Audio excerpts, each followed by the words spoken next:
Connor, I think you have your quorum.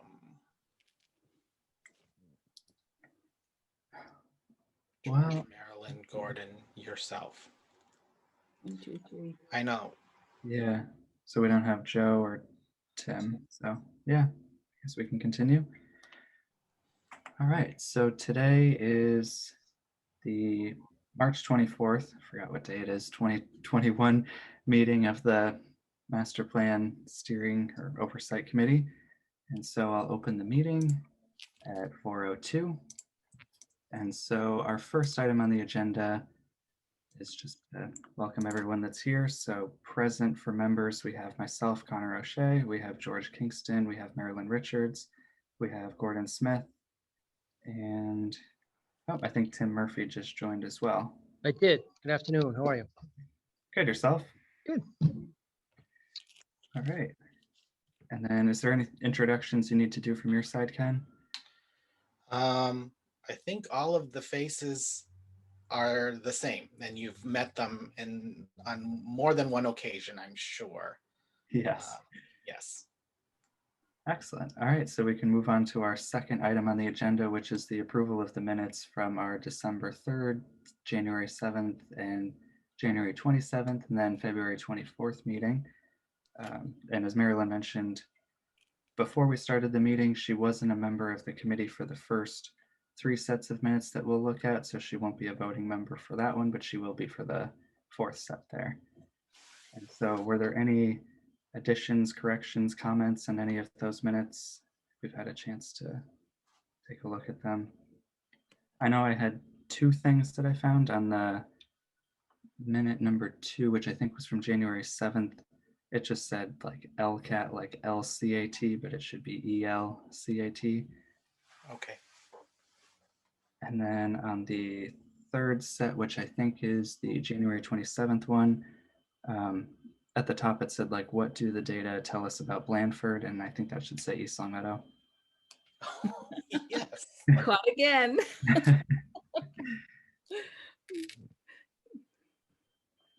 Did anyone have anything else?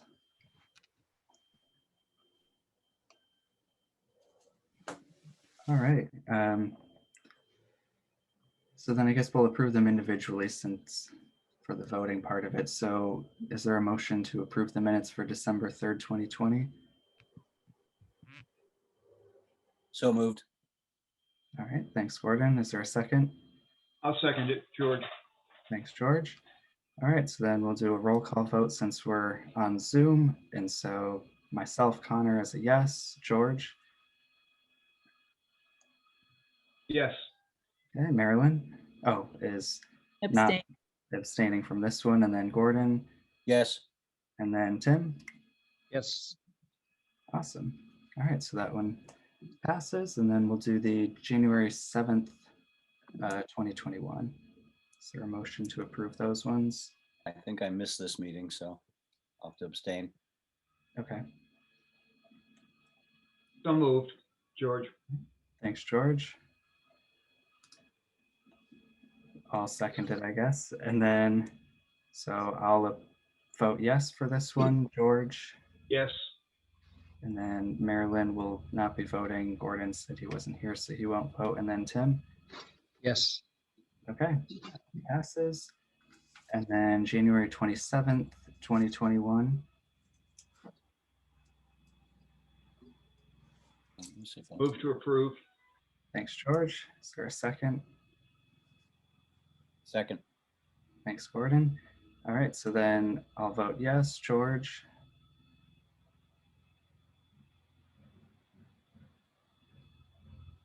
George? Yes. Okay, thanks. Marilyn? Abstain. Is also abstaining. Gordon? Yes. And then Tim? Yes. Okay, cool. And then we'll move on to February 24th, 2021. And so is there a motion to approve that one? I move we approve the February 24th, 2021 minutes of the Master Plan Steering Committee. Thank you, Marilyn. Is there a second? Second. I'll second. Okay, thanks, Gordon. And so I'll vote yes. George? Yes. Okay, thank you, Marilyn. Yes. Gordon? Yes. And Tim. Yes. Excellent. All right, so that takes care of minutes, and so now we're all caught up on those through present. And so then the next topic on our agenda is the presentation of focus groups, issues, and opportunities. Great. Thanks, Connor. Thanks, Connor. So I am going to share my screen, and for the next 40 minutes or so, just kind of go through some of the findings that we've discovered while we've been in this process of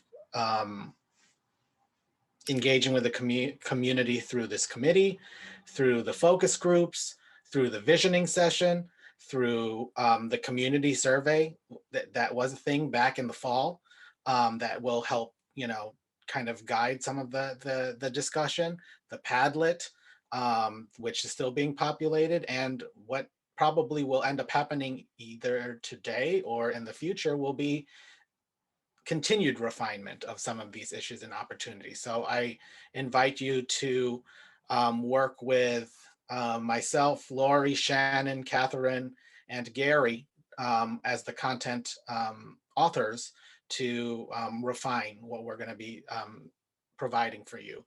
It's the goal on Monday to share with you the first rough draft of this document, which will be inclusive of all the section elements, as well as some guidance and preliminary recommendations and some goal statements. But I am going to go ahead and share my screen. And so this is the presentation for the community survey, focus group takeaways, visioning, issues, and opportunities. And so the agenda for this presentation is to talk about the community survey results, focus groups, takeaways, vision statement, issues, and opportunities. So regarding the community survey, it was done back in October, in the late summer, fall of 2020. I checked the survey software this morning, and it looked like it wasn't officially closed, so people were actually submitting stuff, and there was and something that was put in February, and so we actually had 302 respondents. And the questions that we had on that survey to identify them are age, resident or non-resident, and occupation. I think it's important to note that this particular survey was an extension of the work that the planning department was doing with regards to the MVP Community Resilience Building Workshop. So understanding that and understanding that we will be working on an implementation survey these next few weeks to round out your surveys, that there will be multiple ways to continue to engage with this particular process. With that said, so one of the questions was, how important are the following general development goals for East Longmeadow's future? And so I think if you took a look at this particular section right here, these three are the preserve air, water quality and protect the natural environment, forest, fish, and wildlife, obviously were found to be very important. And I think that is usual in the Pioneer Valley, where as you noted, Connor, with the other set of minutes for the other community that we're doing this master plan for, that is about the same with regards to their support of how they find preservation of these very important natural resources as very important to the community. Understanding too that managing and guiding commercial development was identified as a very important, a majority of very important, I think is telling with regards to some of the conversations that we may have understood in the focus groups, as well as in the Padlet and in this committee too. and a lot of these other findings with regards to recreation opportunities, preserving open space, and improving internet access, I think was clear across the board. And this is serving as confirmation that the information that we're collecting from the other aspects of our engagement is confirming and does suggest that these are the issues that we will latch on to provide some recommendations to the community during the implementation portion of the master plan. Some other goals that were identified in this, because it did provide for the opportunity to submit free responses, retain the small town vibe that was shared in the focus group. And I think many sentiments on this committee, as well as others on the committee, probably share that. No big box, no fast food options, planning for reduced growth. Those were words verbatim taken from this survey. Better internet options, improve school buildings, especially the high school, develop vacant and blighted properties. The mixed use development is providing some possibilities with the new rezoning. Economic development in the center of town also was identified as an area that could be an opportunity for the town. Roadway maintenance was brought up a couple of times, expanding sidewalks. I think sidewalks made it into every one of these questions, as well as the focus group, as I recall, and Gary's chapter also does address the sidewalks. Housing access, whether that be affordability or housing type, or for the various populations in town, how that is afforded to them.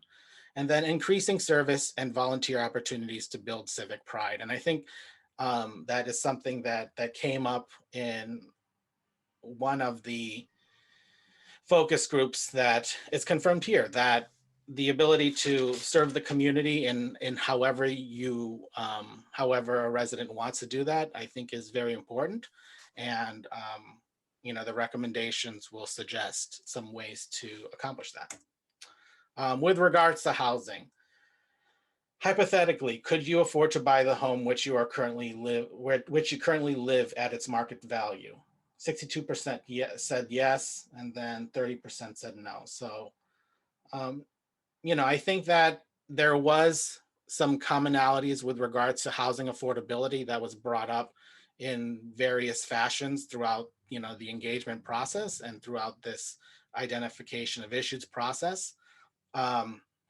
With regards to this other question that talks about residential growth and what types of housing, it's clear that almost half of the respondents wanted the maintenance of the single family homes with larger yards, in addition to the support for, or I guess, strong opposition for multifamily duplexes, 3-family homes. I think that also the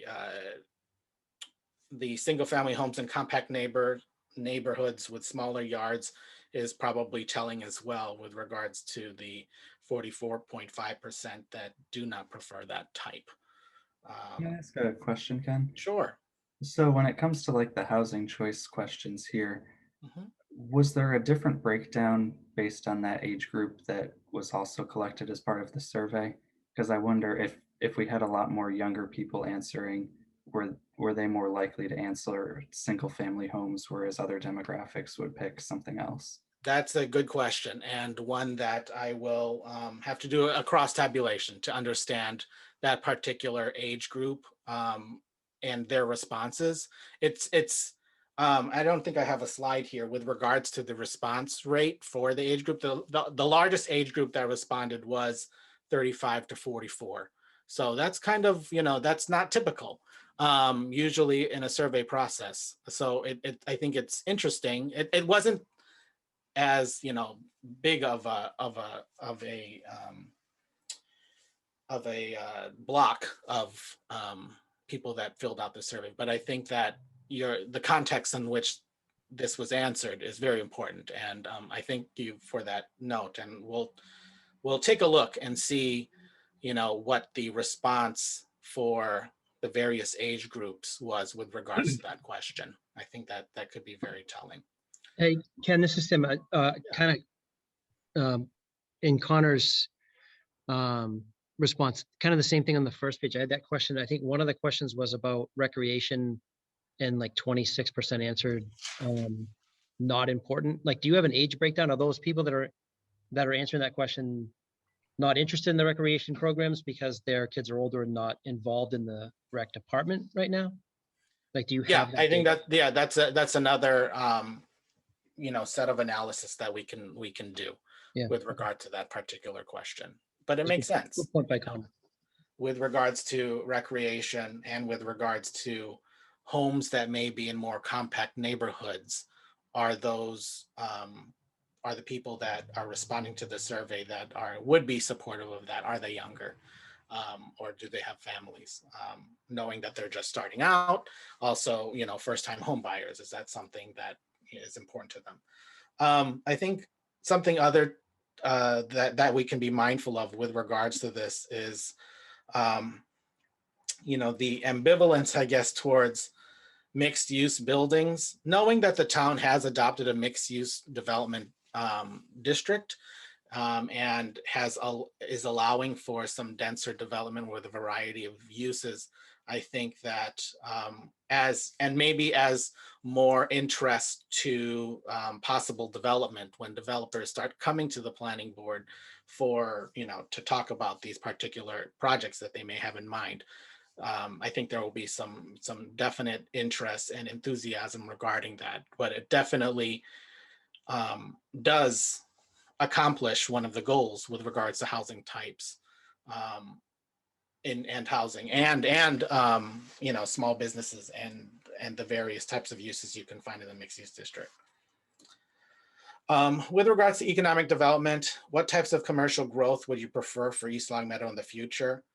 More small locally owned stores. I think that is something that came across very clear with regards to, not wanting big box stores or chains. And I think the identification of this is important to try to navigate when we come up with recommendations. I think another thing is that, there is a preference for not wanting more hotels and tourist oriented businesses. I think understanding that and understanding that everything is local is something that will come out of the conversations and has come out of the conversations with retaining the small town pride and the small town vibe. And so I think understanding that, and then also looking at the other types of commercial growth that was identified in the survey. There was a discussion with regards to allowing for drive-throughs. I know that was a topic that was discussed in the Housing and Economic Development Focus Group. Managing current and empty businesses with regards to possibly blighted properties and understanding how you could navigate those. The need or the want for recreational activities, dance classes, etc. That kind of plays into the open space and recreation discussions that came up in the focus group. Locally owned and directed development, and then of course, identifying the town center as a place that these types of developments could occur. Town issues and priorities. So, there's a lot of numbers on here. This will be posted to the website, but I think the big takeaways was the quality of public schools needs immediate attention. I think that I'm sure Gordon and his school committees that they're talking about this, especially during the pandemic, and understanding that, as kids will be coming back in person, probably, I don't know what the current situation is for East Longmeadow, but understanding that there will be more kids in the schools either way, it's understanding those needs. And that came up clearly in the survey with regards to the high school, and particularly with the facility itself. Some other big things that came up here: the traffic safety, cut through speeding, that definitely was shared as a common issue in the transportation focus group. I know Gary addresses that in the transportation section, as well as the safety of pedestrians and bicyclists, and understanding some of the various tools that may be available to address those issues will come up in the plan recommendations. So again, I think if there's something that we should draw attention to with regards to this that you don't think is being captured in the draft that you'll be reviewing, that's something that we'll be mindful of as you come back with comments. Some other priorities that I've listed here, because the survey did offer the ability to provide some responses, was to accessibility to facilities and services for mental and physical disabilities, mixed use recreation on the farm property, maintenance of stormwater, and some of these came from just understanding some of the issues with regards to DPW and maintenance. Maintain and expand trails, sidewalks comes to the conversation again here. Town buildings should have solar. That was an interesting find that I found in a couple of the comments.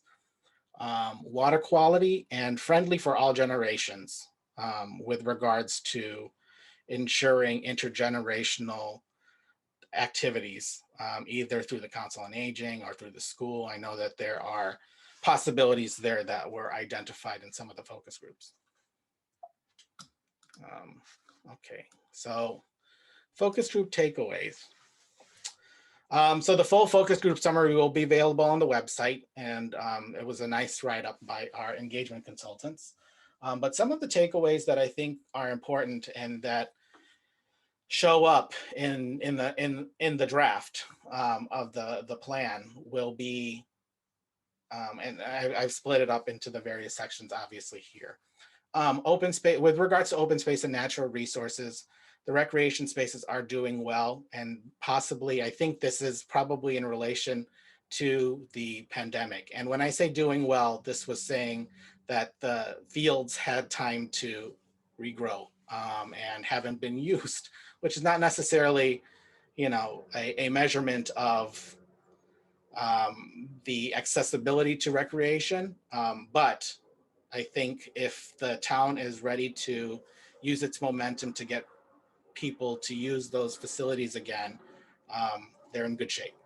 6.3% of open spaces are threatened. That was an actual number that was shared in the open space and natural resources focus group. Something that came up was with regards to publicizing and communicating the various opportunities you have in town.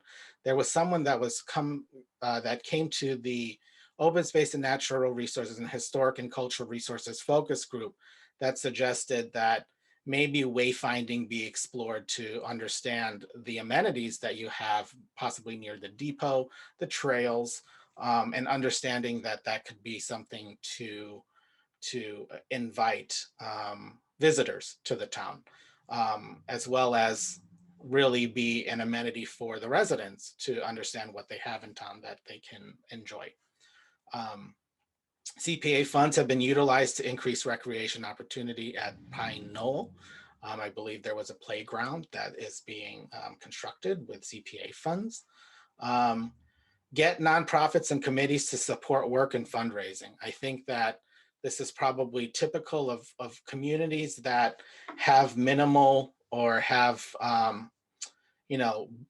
when it comes to budgeting with regards to recreation type opportunities and activities, they usually rely on support from the nonprofits in town or the other committees. So that was brought up. to allow for increased access to open space and natural resources. Intergenerational activities for residents, that was brought up. With regards to historic and cultural resources, center of town is unique. I think that was clear. The 3 historic buildings have been renovated over the years, still accessibility issues. That's the Norcross House. That's Shannon, I'm blanking. The museum, Yes. that's right there as well. The depot? And the depot around there. I would say probably most of the historic buildings have accessibility issues. Okay. And Thank you, and there's Shannon. more than 3. We also mentioned the old fire station, Okay. okay, And and the senior center. Both of which are, And the Little Red Schoolhouse. right, that would make it 6. You have lots of historic buildings. I think it was more, I was looking at the notes. I think it was more so for the buildings in the vicinity of the depot, possibly, with regards to programming and utilizing some of the momentum with the depot, and also inviting those buildings over there to create some additional awareness. Center field is an underutilized amenity. Farms are historical and need to be preserved and prioritized, and bridge gap between history and economic development. I think, using the discussion of the historical buildings and some of the and the museum and creating some discussion with regards to economic development. Transportation. Low-lying areas in town which can be impacted by ongoing and more severe weather events, and there are a couple. Locations with safety problems, the Rotary, Prospect and Chestnut intersection, Maple Shade and Porter intersection. Sidewalks came up in that focus group. The town applied for the Complete Streets program, and so there will be the possibility of receiving funding for some of the improvements to some of the amenities identified. Biking demand up 400%, that came from someone, and rail trail upgrades. With regards to public services and facilities, the focus group was made mostly of town staff. DPW, we had the library director there, fire chief, police chief. Town recently hired a grant writer to manage town grant programs. I think, as Bethany probably is aware, as who's in this call, with regards to town staff managing, that it can be a monumentous and arduous process to kind of navigate those. So the town recently hired one to help navigate some of those grant programs. Library services have been successful during the pandemic. Needs uncovered, like teen and tween programming, that came from the library director. Many accomplishments in DPW facilities and services, school department, health and fire department. Regulatory needs are challenging. The stormwater MS4 permit and compliance with that was identified. There are some additional capacities that will be needed to assist DPW with ensuring stormwater compliance in new development as the permit gets approved. More coordination among town departments needed. I think that this is something that towns consistently work on, trying to figure out what the best communication lines are, and coordination to affect change and really make it easy for folks to navigate town hall. Town facilities need improvements. The police and fire stations was brought up, town hall, and some of the accessibility issues that were identified there. Housing. Variety and balance of housing types. The housing market is hot. Passage of mixed-use village district will open new opportunities, just need a developer. I think one of the ideas for that obviously is the possibility of housing for singles and younger families, with some of the housing types that are allowed in the mixed use village district. Training and education opportunities to keep people in East Longmeadow. I think that there was a comment with regards to the types of jobs and the types of training and education that people need to stay here. So that could be leading to folks leaving the town. And in addition to housing costs and taxes that were identified as they're going up. Economic development, seamless municipal permitting processes to open businesses. That was identified. That sometimes is a challenge for our town. But it seems as if the people on that particular focus group found that to be relatively easy to navigate town hall and some of those permitting processes. Center Square is going to be a nice draw, whatever it looks like. In the future, putting out the welcome mat for businesses and keeping that communication open. I think one of the, I think it was a town councilor that mentioned how, depending on a new business coming to town, that there was a sort of connection to the people in town hall, either the administration, the town administrator, the town manager, or town councilors, just kind of, doing a, how's it going? Asking the new business owners and some of the people that are interacting with the town to just ensure that those town services are being delivered efficiently. Permit fees and the various documentation can be a roadblock that came up with regards to, I think it was the Board of Health. So permit fees and examining permit fees was something that was suggested. Walkable downtown, foot traffic for amenities and other businesses came up. Take a look at home businesses and permitting those uses. I think that was a discussion with regards to the planning board is seeing a lot of these types of permits come before them. So understanding, if there is a way to ease that, or that we should just take another look at that. Privatizing internet, there seems to be infrastructure. Someone discussed fiber optic infrastructure found in town. That definitely was a concern with regards to internet service and trying to increase choice in town. And the town is proud of industrial parks and the zoning standards in the industrial zoning district. It seems to be, and from a planning standpoint, it seems to be like contained in that one section, which I think is great, as you have identified the various standards that you want for that particular district. So moving on to the vision statement, which kind of guides the master plan and what it's going to look like. I think there's still a conversation to be had with regards to the final product. However, the draft that will be seeing is specific to kind of working under these guidelines. So the town came up with a plan vision of this committee, and we'll go through a period of refinement. And from that, there are plan objectives that are likely to tie into the multiple elements.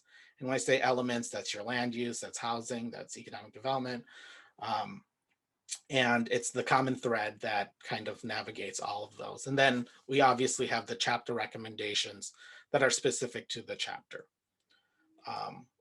And so I'm not going to necessarily read this. I believe that the committee received this with regards to the revised version that we discussed in, I think, a previous meeting.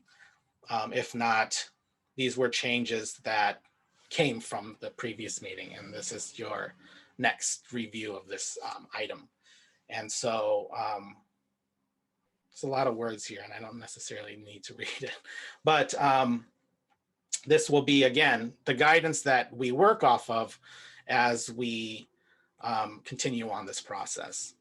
And so the next couple of slides were the issues and opportunities that we initially identified in, and kind of assembling all of the various input that we've received through the survey, through the engagement, through the various focus groups and some of our virtual meetings that I think we're laying out here. Obviously, this can be understood that this is a draft, and I think if there are obviously concerns about the way these are being presented, the content specialists are here to receive those and refine. And they will have an opportunity to before we get the draft to you. So with regards to land use, encouraging redevelopment in the town center, understanding whatever ramifications exist there, whether it's the current standards, whether it's accessibility due to the transportation infrastructure. I think just kind of understanding what those impacts are and is something that will allow for the possibility of bringing certain types of businesses to the town center, but also maintaining and protecting the small town feel and vibe of the community. It was said multiple times that East Longmeadow is not going to be a Springfield, and I think that's understood. And so seeing that there are possibilities in regulatory changes and or looking at certain town policies that could be something to address some of the issues that were presented. Home occupations and site plan review, protection of existing farmlands and agricultural uses.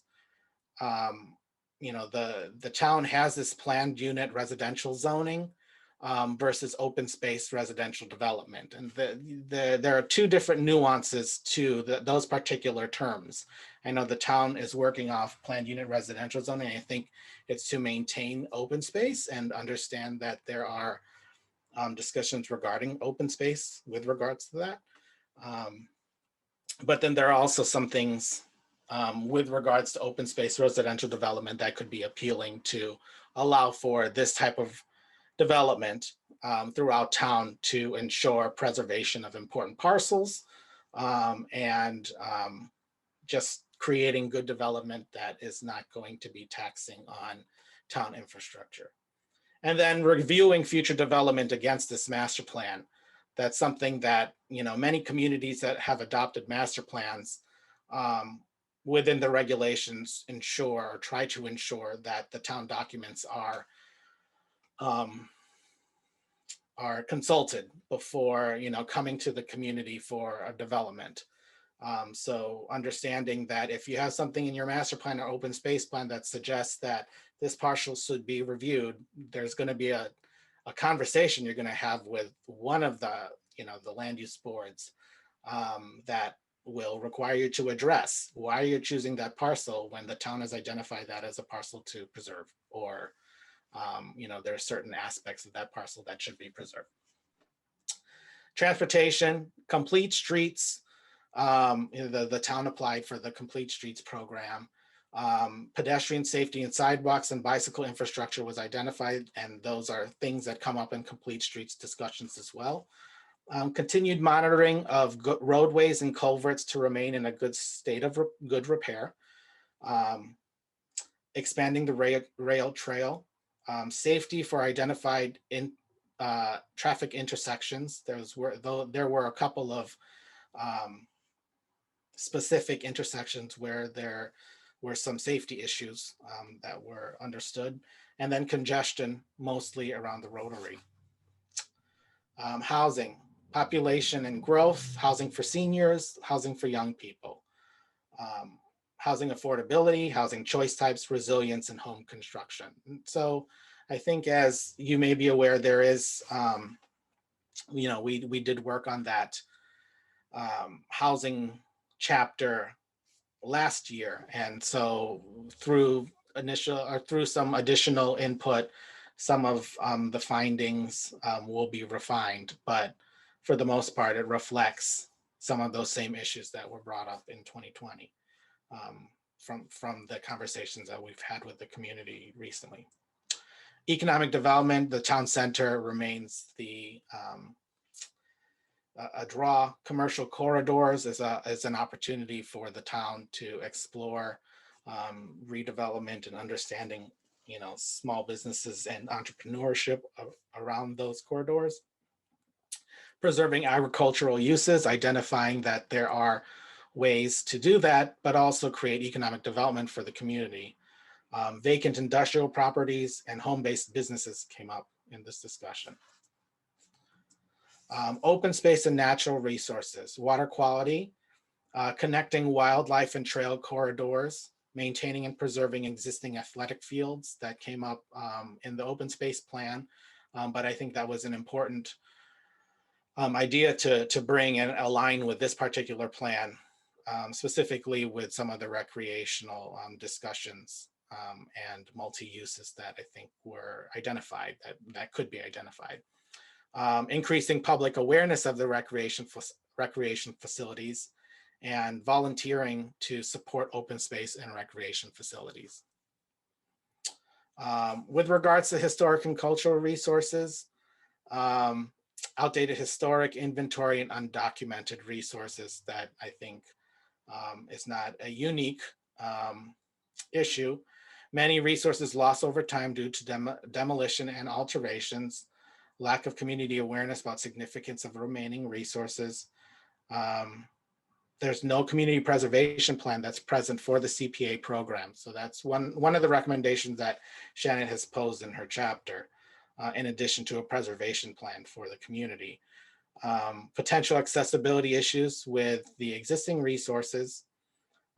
Sometimes the programming between both are unilateral. So, one is focusing on the other. I think this is one of those ways that, you can cross coordinate and understand the problems of one and overlap some of those issues. Lack of current emergency plans to support built cultural resources and collections for long-term resiliency. Not only for historic documents, but also for town documents, which is important. I know that identified in the public facilities section focus group, the planning department is working with the town clerk to identify ways to digitize a lot of the various permits and a lot of historical documents. But the lack of emergency plans, especially in this time of climate change, I think is something that has come to the forefront of a priority. Regarding public services and facilities, maintaining the good public services that already occur in town. The fiber optic infrastructure discovered could be an opportunity for the community. Building maintenance and accessibility, I drew upon those in the focus group discussion with regards to the fire chief and police chief identifying some flaws with their current buildings that they operate out of, and then of the town hall and some of the accessibility issues there. School department, and what was brought to the forefront with regards to the actual facility and accessibility to the school.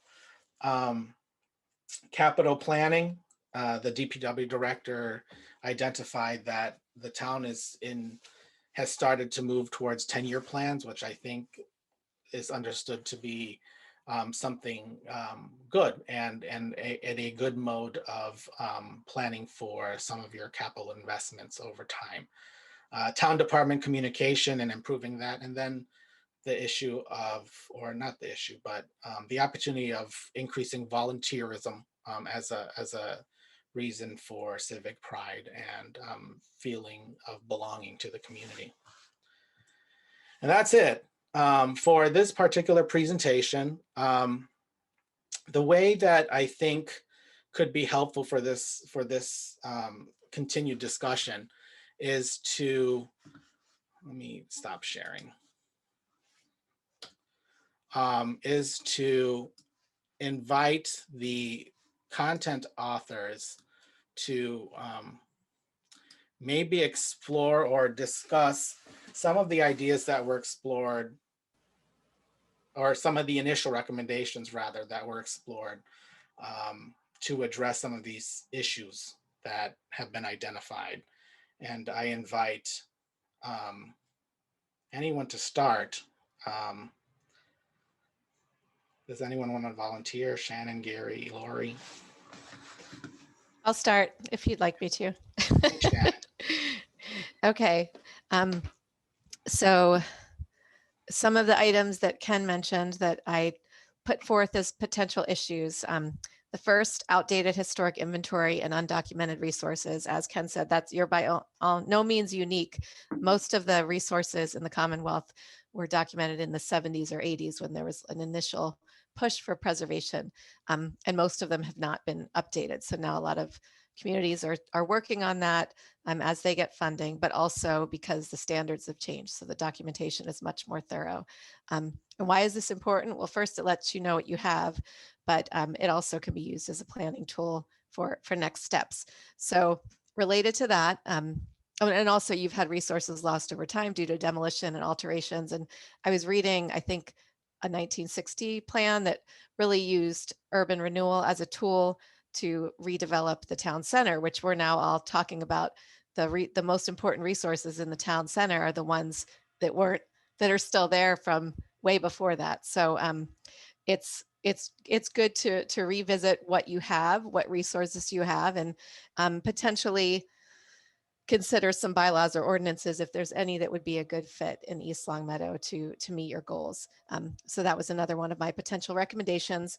Mass Historic put together this great publication called Preservation Through Bylaws and Ordinances, and it has a lot of just interesting thoughts. So I will put that in my section. Also, and Bethany was helping me with this, I couldn't find a community preservation plan for your community preservation committee. That's also not unique. The Community Preservation Coalition coordinator, Stuart Sagmore, said that a lot of municipalities that adopted CPA early on didn't have plans that they put together. Now it's kind of expected. The more recent municipalities that have adopted CPA, that's just the first thing they do. They have to put forth this plan. If I could jump in for a second, yeah. There is a community preservation plan. Okay. Okay, I know because I wrote it. Oh, good. Well, I couldn't find it. So that's what Bethany was trying to help me find it. Okay, It's good to have it available online so that your residents can look at it. it's pretty basic, but it's there.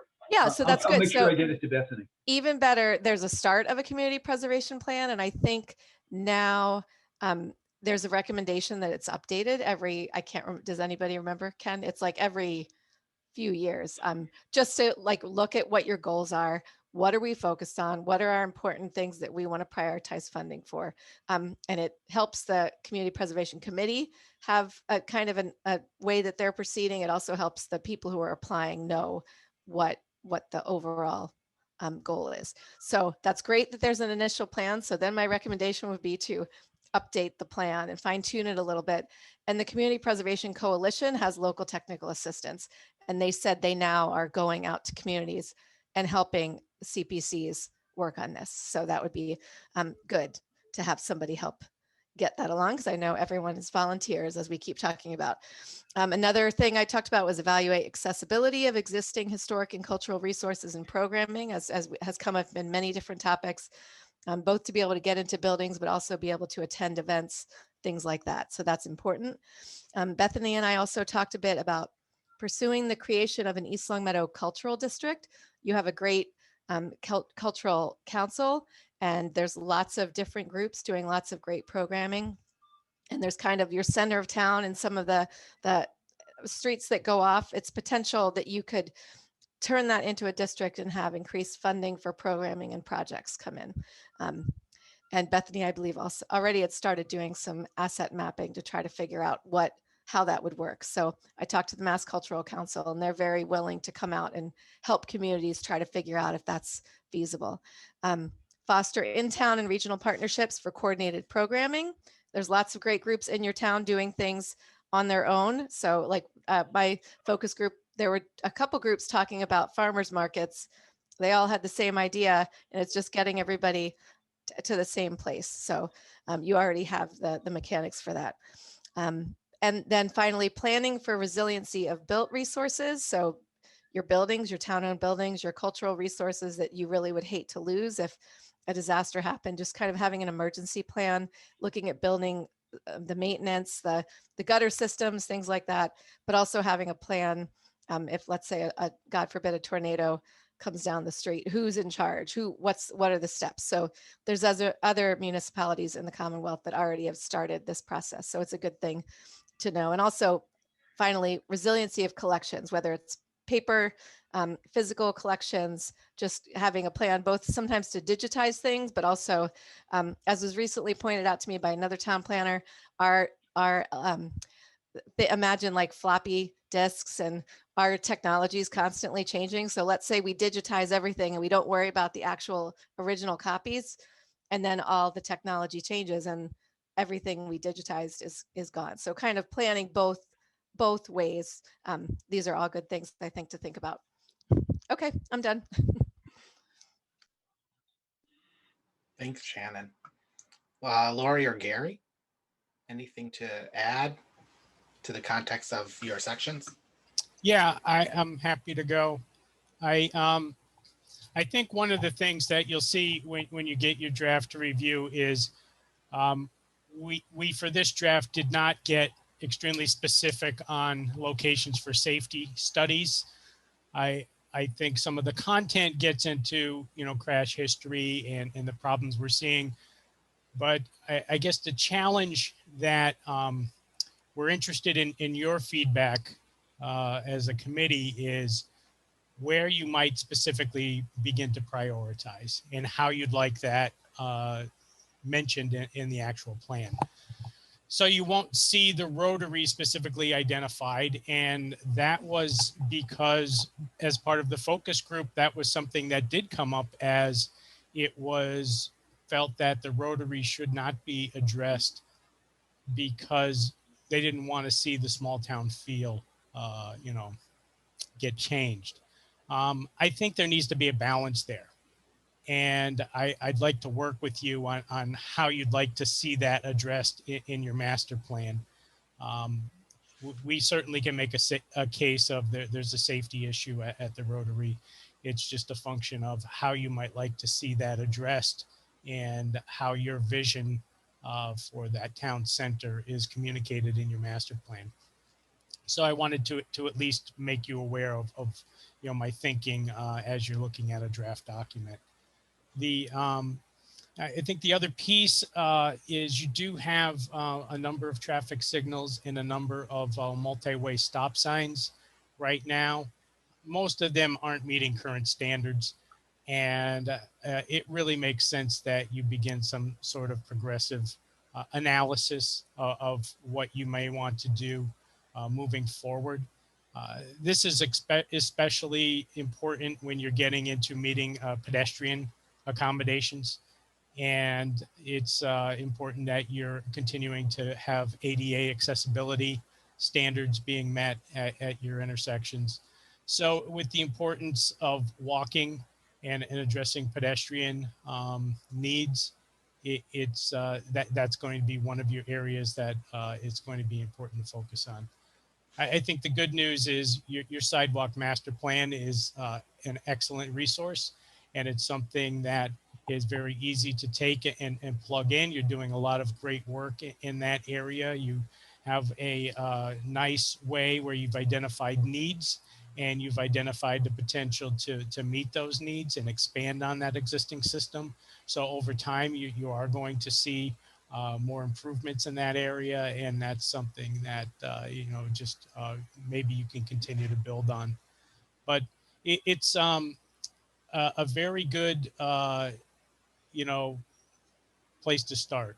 The other excellent resource is the recent Complete Streets Prioritization Plan. You have a number of projects that have been identified, and they plug right into anything from safety to adding the ability to bicycle or walk in town. So that's something where you have a great resource of projects that you can begin to prioritize and move forward. So, both of those resources are something that I think are going to be really important to follow through on. Maintenance of your existing transportation system. We also think about that in the condition of your pavement. The last pavement management study that was done in town was about 4 years ago in 2017. That's probably getting dated and is in need of update in near future. We do talk about that PVPC. We'll do the federal aid eligible roadways as part of our planning work. So we provide that information as well. That's something we'll probably be updating next year, if I'm remembering correctly. But that's not all your local streets. That's more of your major streets, your Shaker Road and North Main Street, Elm Street, etc.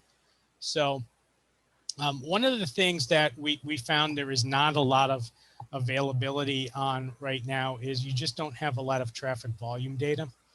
And that's something that I think from, especially right now, as we're in recovery stages from COVID-19 pandemic, and we saw a lot of people begin working at home and attending school at home. We're not quite sure how people are going to return to the workplace and what that means for our traffic patterns. So, having a good history of counts that you can look back on, especially when you have a new development proposal that might be coming in front of one of your boards, is going to be important. I think, we did the best we could based on what we normally, what we've been able to find from our resources and from Mass DOT. Normally, when we do a transportation section of a master plan, we're working early on with the committee and we're identifying a good 10, 15 locations where we can collect some of this data. So it's not unique to your town that you're missing this data. It's just, it didn't make sense to collect it right now because we knew that the numbers weren't going to be accurate. So it's something that moving forward, I think it is important that you continue to try to build on that database and have it for a resource. And I think from a standpoint of the your structures like your culverts and your bridges, not a lot of bridges in town by Mass DOT definition. You certainly have your fair share of culverts, and the Porter Road culvert and the funding. The need for additional funding is something that I know people have been working on very hard to identify that gap in funding that exists because the price came in higher than the grant award to do the improvements. And then, as far as the rail trail expansion, we certainly are supportive of that. We know that there has been a lot of opportunity, or at least studies and people looking at how that might happen. It's just one of those things that you need to begin the coordination. And I think there's certainly a desire to do it. It's just more a function of getting the design and getting a source of funding allocated, most likely through the Regional Transportation Improvement Program, or the TIP for short, in identifying that. We did find out that PVTA is looking at opportunities to change transit, how they do some transit service, and East Longmeadow might be a candidate for that in the future.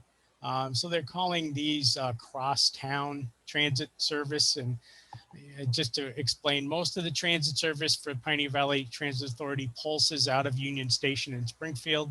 These crosstown routes don't go to Union Station. Instead, they connect other points in an attempt to reduce some of the travel time on the route. So there's a potential for a crosstown connection that would serve East Longmeadow Center, but also go as far over to Ludlow. And so that's something that, it's really going to be PVTA taking the lead on that. But if it does happen, you'd certainly want to be in discussions of how that impacts your ability to get transit ridership and the needs of your residents. That's the lion's share of it. So, as you read through it, happy to address questions and concerns that you have. We really want to make sure that your vision is being shown in this document. Thanks, Gary. So I can follow up on that. And one thing that is good for folks to know that I wasn't able to tell you before because it hadn't been formally announced, but we are now, the Pioneer Valley Planning Commission is now the plan facilitator for your local rapid recovery program. So I and my colleagues are going to be working with you and Bethany on a commercial corridor, essentially revitalization project. It's all planning, it's not implementation funding, but I don't know how much Bethany has talked about it or told you previously, but that will help, that will tie into some of this work and help move it forward to be implemented. Now, I'll also piggyback on what Gary said about the Rotary, because not only are there safety issues with the Rotary, but I think it is also not an ideal situation for the businesses in the vicinity. So that aspect needs to be considered as far as, balancing all the elements of small town feel, safety, access to businesses, pedestrian activity, that kind of thing. So that's something to keep in mind, and that I'm going to mention. And in general, the town center, it just feels like a big opportunity for, looking at economic development and mixed uses. And things like the cultural council and improved complete streets and pedestrian ways. I'd like more landscaping, say, in the center square area. I know that's under separate ownership, but that kind of thing. One question I had was, I was under the impression that the mixed use village zoning district was just on one parcel. It's not an overlay in the town center right now, is it? No.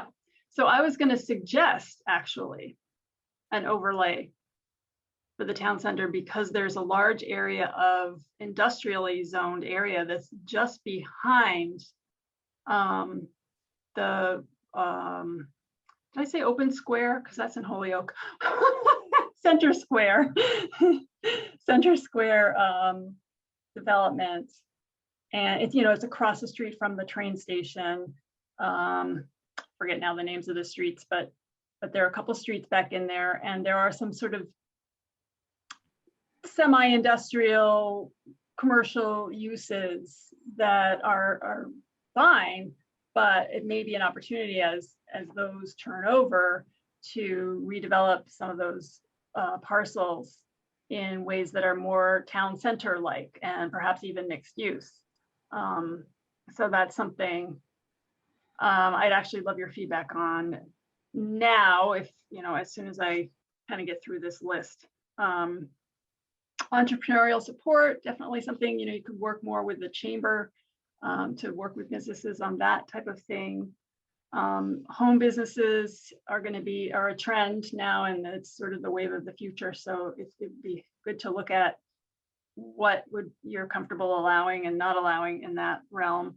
Another thing is with drive-throughs, if there's just overwhelming sentiment against them, that's fine. And I can totally agree with that. On the other hand, if there's strong pushback to that, I think that they can be done in a way that is compatible with your small town feel. So that's something to think about. Also, in terms of future economic development, I know there was quite a bit of feedback on that in the survey and the focus groups. But it did seem that medical office buildings kind of came out ahead in the in the voting. It seems like something that people are supportive of, don't seem averse to, and that it's happening anyway, and so that the town could be extremely welcoming to kind of that sort of medical sector of the economy, as well as agricultural uses, farmers markets, and any other ways to promote that. And I was a little concerned when I think I realized that most of the agricultural land is in one ownership. And again, you can give me feedback on that, but it seemed like that could be an issue for the town. So I have two questions for you. One is about the agricultural land, and the other is about the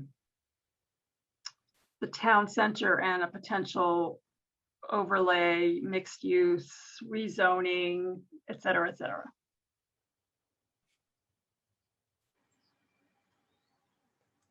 I don't know if Marilyn or George have any contacts for the mixed use village bylaw that was just passed with regards to, I guess, the intent of why it was passed. I know that initially a developer may have been attached to it, or there was a discussion with a developer with regards to that one parcel.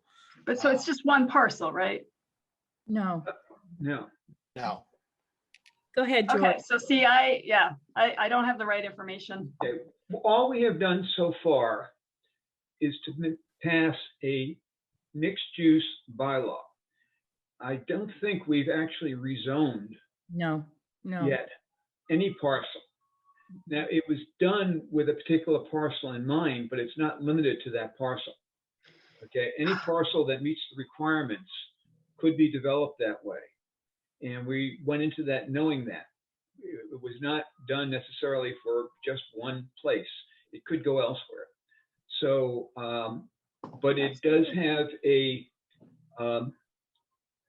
minimum area of, it's 40 acres, I believe, Marilyn, we have it now. So there aren't many 40-acre parcels in town at the moment that would be suitable for that, but someone could certainly assemble such a parcel if they were so inclined. And that's all I'll say about that right now, but I know there's interest from other people, shall we say. Marilyn, do you want to comment on the overlay district in regards to what we did previously?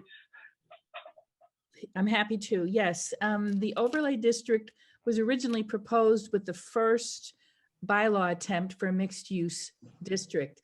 And it was the planning board at the time that was not interested in an overlay district. They were concerned that if the whole industrial park became an overlay district for mixed use village use, we would lose our pristine, industrial garden park to a different type of use. So it was decided to go with a district. So you can rezone a 40-acre parcel to this district, and that's where it's at right now.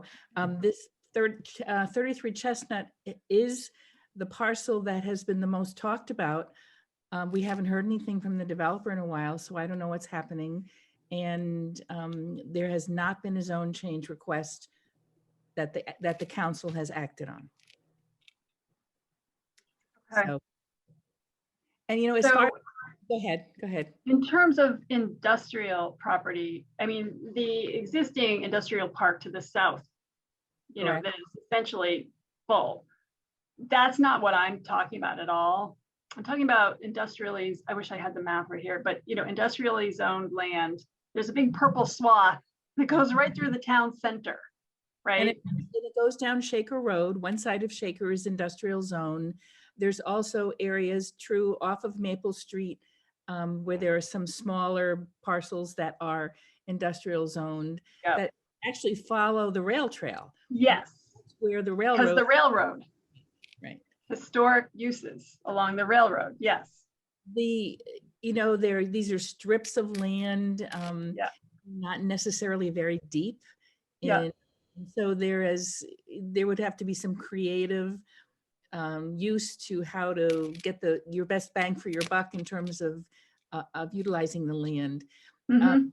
As far as the town center, the discussion of safety and pedestrian and there was discussion with the mixed-use village district that perhaps there might be some other type of bylaw created for the established town center where we might be able to factor in some second story on the town center square, for instance, that might back into a mixed use as a possibility. The traffic, what you've got, we've had so many studies that have ended up nowhere. I mean, we put a stop sign here, perhaps we've taken away an entrance lane there to make the traffic pattern safer.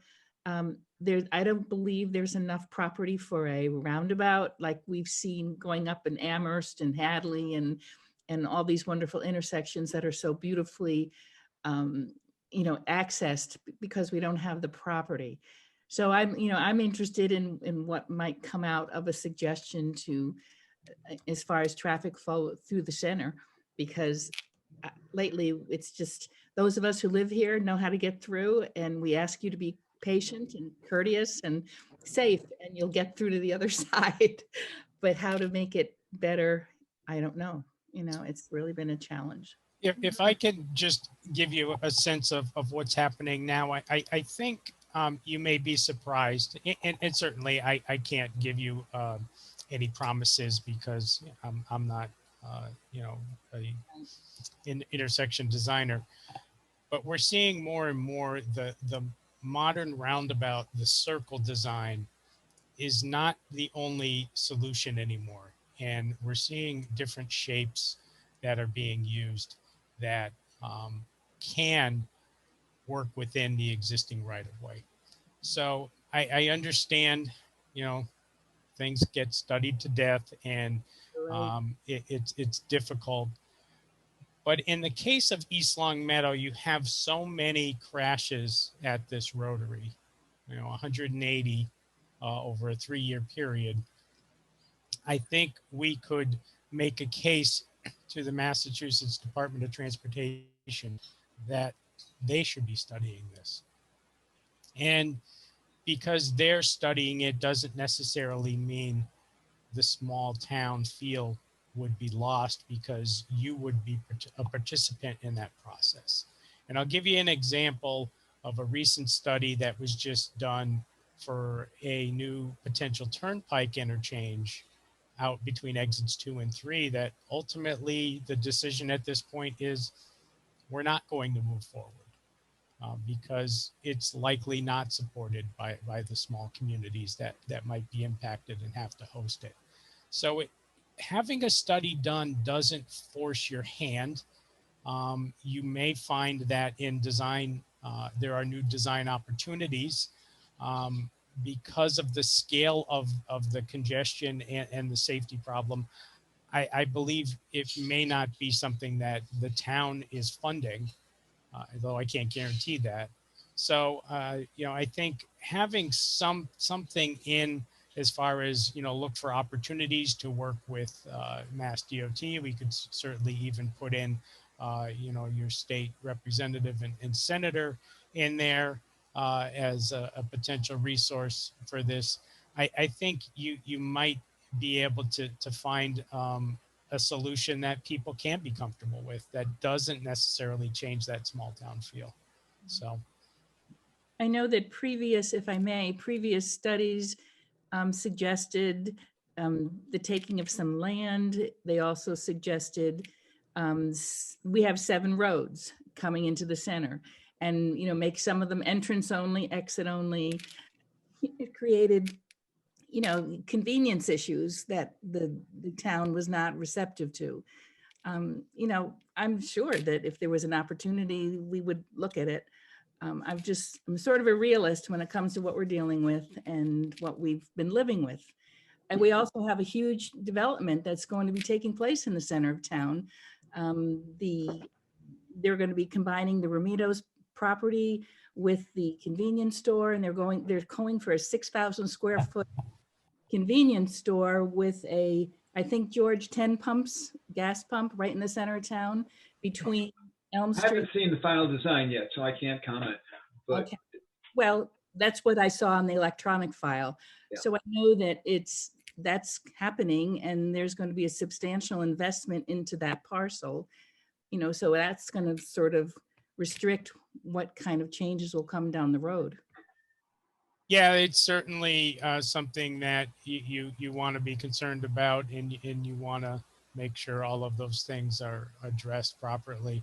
Right. I think, the biggest thing that I just want to be comfortable with is that we're addressing it properly in this document. And if that means as a committee, you say, let's, tweak the language so it's not going to be offensive, or if you decide, no, we don't want it addressed in this document. I just want to make sure that I'm getting that right, and that we're getting your voice in the document. And we appreciate your attention to detail, and thank you. Yeah, I think from my perspective, it's kind of one of those things that it's not that we want it excluded, but it's certainly for most of us probably not the top priority thing to look at, especially since, as others have mentioned, we've studied it many times over the past 20 years at quite an expense that never went anywhere. So we'd rather see that money go somewhere else, or to something that we know we can actually make an impact on.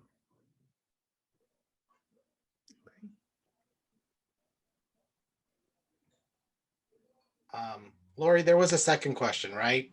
No, I was trying to remember what it was. I can't remember. You were asking about the agricultural land ownership.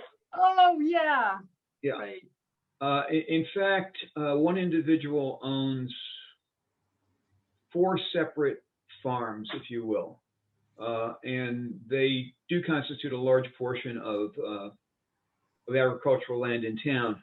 There are also another individual who owns 2 farms, and then there are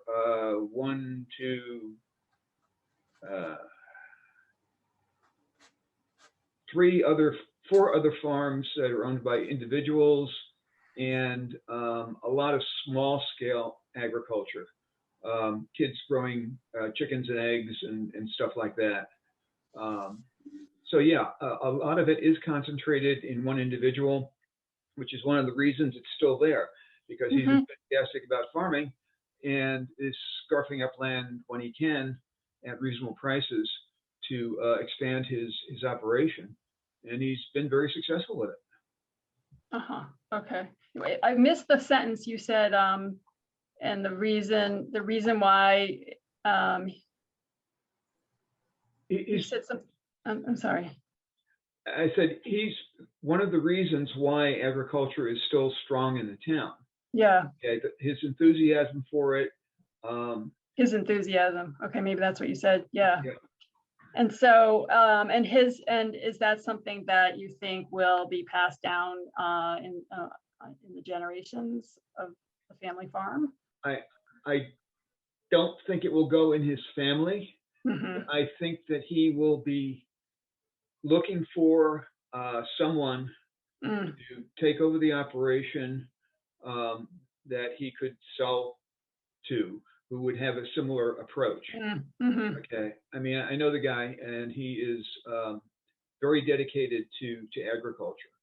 Okay, to the point of actually traveling to Africa to advise people on how to grow crops. Well, you're very fortunate to have that, because that could be gone by now, you know. So that's why I was asking, because, you know, I was wondering if there's outreach to this person, if this business needs more assistance, or if there's anything that the town can do to support them. You know, but it sounds like they're doing incredibly well. And if that's the case, then just, you know, making sure that continues is important. But if they have needs or wishes that could be satisfied in some way, you know, it would be helpful to know what those are. So we're talking about business retention, basically. And that would go for all businesses in town. But I was flagging the farmland because, you know, when you said it was in just very few hands, that was a concern for me. So. And you may or may not have heard, but there's another large farm in town that has just filed for subdivision. Right. So. I think I did hear. I think Russ told me. Right. Yeah, and that's why I think, you know, some of the context of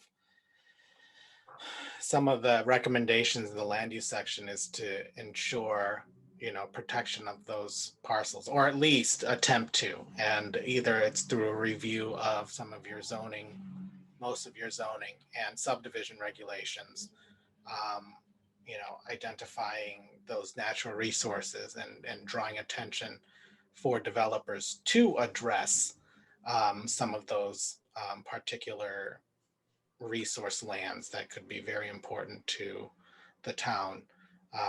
That's going to be a suggestion. I know that I think George brought it up in one of the focus groups with regards to a recommendation that I do have in the plan currently drafted, is a review of the zoning bylaw.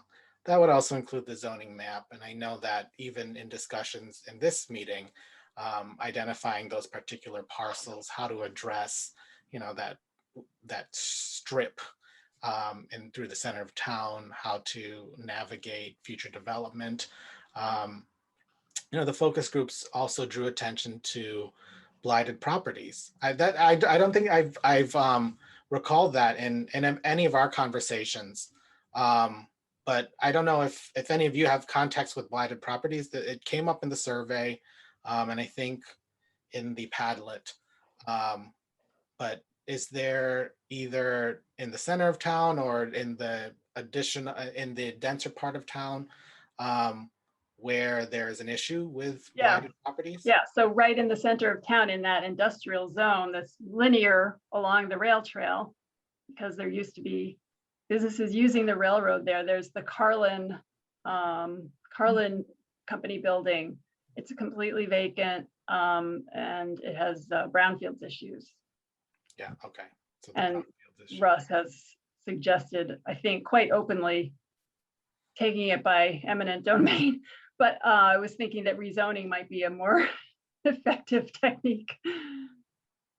And there are obviously resources for that too, brownfield development. Yes, but it's not in the town's ownership. Yeah. There are also affirmative maintenance bylaws that some municipalities use as a tool. So, right. And I might point out that our industrial zone is the most, the zone with the greatest ability to do different things in it. That there's nothing that says you can't do retail, okay, or commercial in the industrial zone. That's allowed. And so the question becomes, how do you make that area more attractive to retail or business or commercial uses than it is as a industrial use?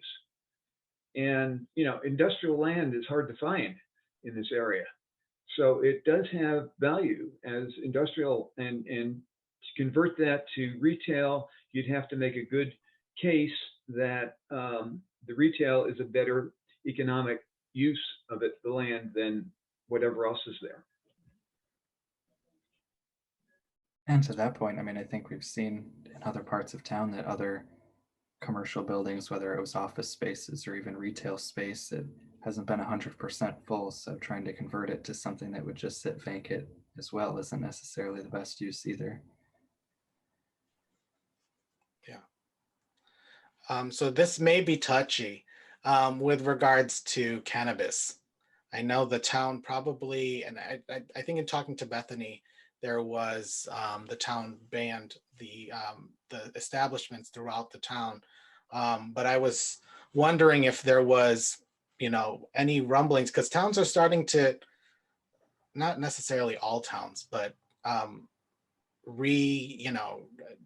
discover the benefits of some of the revenues that are coming from those types of sales and operations in town. And I don't know if there's been any discussion or any rumblings you may have heard, that could be something that could be cited in the industrial district, depending on, the standards that you put forth.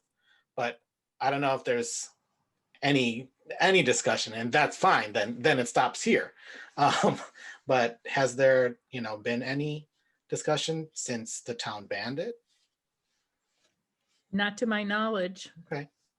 That's very helpful. I mean, I think it's something potentially worth exploring, because I think when the town did prohibit it, it was fairly quickly after it was allowed by the state. And so perhaps people's opinion in the past few years have changed, but I don't know that there's been any actual discussion on it. I can tell you that nobody's come up to me and said, we really want this in our town. But a lot of people have come up to me and said, we don't want this in our town. So, I mean, we get negative feedback on vape shops. Okay. which are perfectly legal and can't be stopped, and gun shops, which are perfectly legal.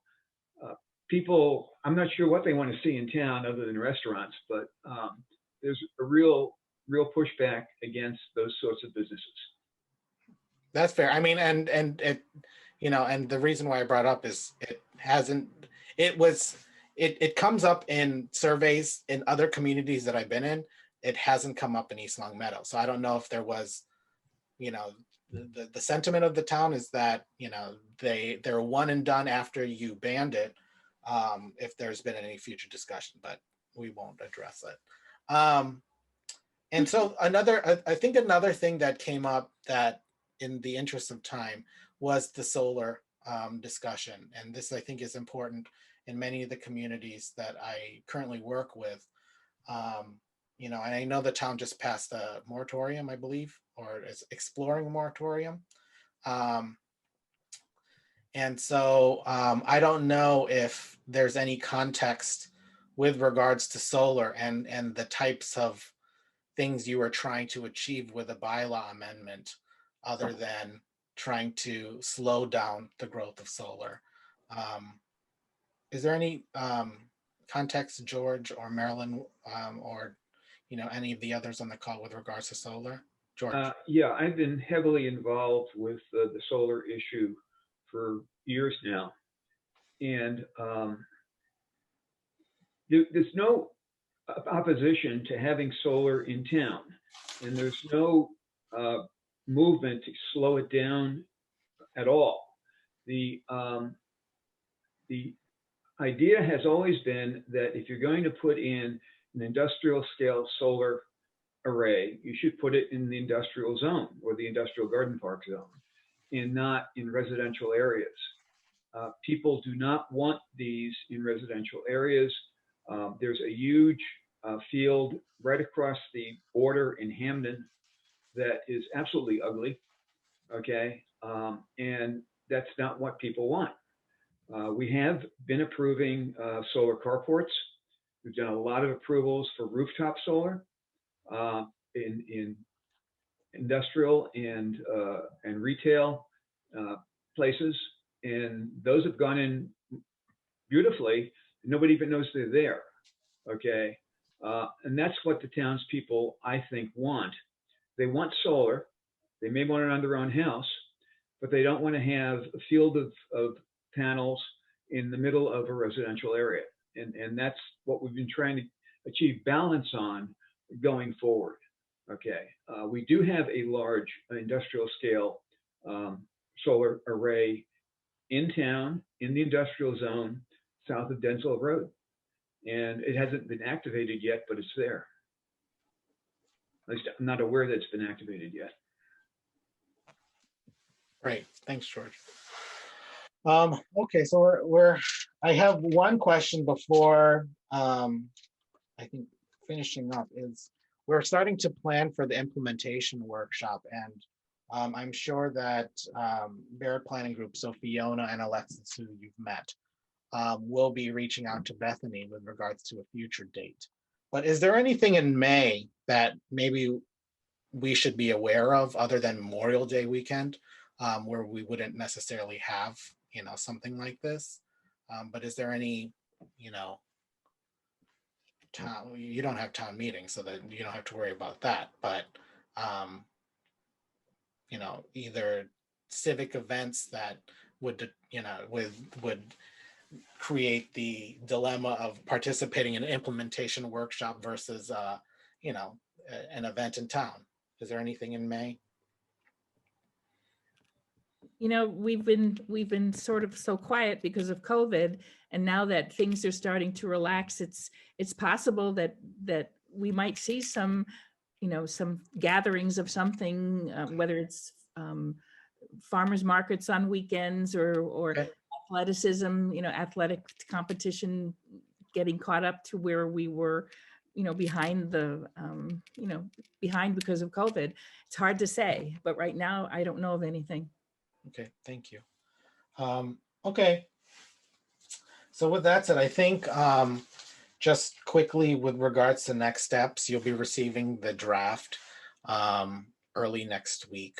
And so I think the goal will be, we'll be checking in probably in 2 weeks after that to see, where you are. There's going to be a form that's attached to it where we would invite the committee to provide comments, page numbered, and then comments, and then also the ability to address them through track change if you're more comfortable using, the Word program to do that. Or you can do it the old-fashioned way, print it out, circle, red marker, and then send it off to us, and we'll make sure to incorporate or at least address it.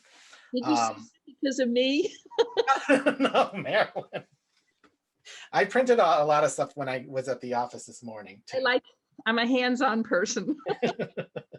It's a lot easier to review. Those are the next steps with regards to the committee work. And we'll be in touch and maybe creating some sort of poll for the implementation workshop. I don't know, Connor, if there was anything else you wanted to add before, or any questions from the committee? No, just a clarification. So Sure. you'll send that draft out sometime between now and our next meeting? It will definitely be closer to now. So the intention is early next week. Okay. All right. Yeah, I don't have anything else unless anyone else had another comment before we depart. All right, seeing none, then I'll take a motion to adjourn. I move we adjourn. I'll second that. All right, made and seconded, and so I'm a yes. Marilyn, Yes. George, Yes. Tim, Yes. and Gordon. Yes. All right, thank you. We'll see you at our next meeting, which I think is scheduled for April 28th at 3 p.m. Okay. Thank you. Great, Thank thanks, you. everybody. Thank you.